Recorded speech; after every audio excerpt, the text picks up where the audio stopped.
that would be the matchup that I would really say, man, that's a toss-up fight. It really depends on who's able to establish where the fight's going to be.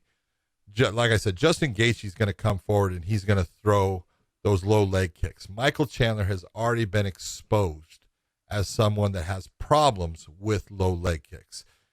You go back to his Brent Primus fight, he had the perennial nerve running down his leg. It went dead. His foot flopped. He couldn't keep his weight. It wasn't that he was hurt as far as, his brain was all there, but his foot, he had no control over it. They ended up stopping the fight, and he lost a championship based upon that.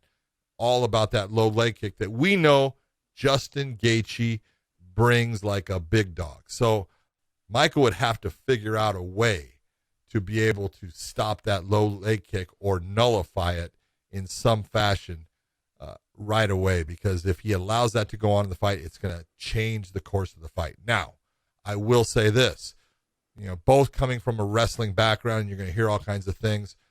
At this point of their career, Michael is a way better wrestler than Justin Gaethje. He can take Gaethje down, and Gaethje's going to have a hard time in taking Chandler down. That doesn't mean that Gaethje can't take him down. He's just going to have to time it correctly. Similar, like Oliveira, he went for the takedown. Now Chandler kind of gave it to him because he went for the guillotine, trying to lock it in, and then realized that wasn't smart. But I look at the wrestling aspect, it goes to Chandler. He's the one that can take the fight down more readily than Justin Gaethje. So then it comes down to the ground battle, and there's no doubt in my mind who's better on the ground. Michael Chandler is better than Justin Gaethje overall on the ground. So I've got Justin Gaethje, who I think very similar in the stand-up as far as power and how they deliver things.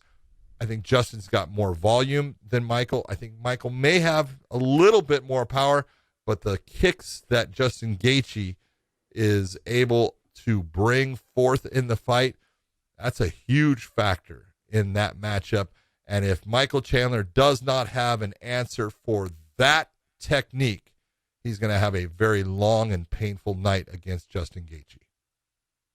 Just the way I look at it. And then what goes on from there, who the hell knows? We've got Charles Oliveira as champion. We've got Dustin Poirier possibly winning against McGregor, or McGregor possibly winning against Poirier.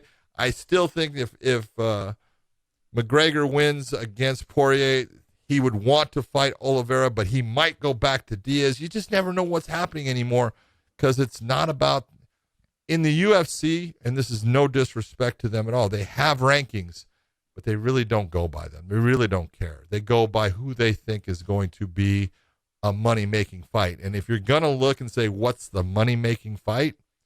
It's probably Conor McGregor against Diaz. Diaz is hot.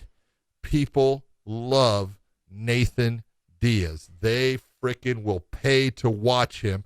And that's not taking anything from Charles Oliveira. He's phenomenal, but he does not have the following of Nathan Diaz.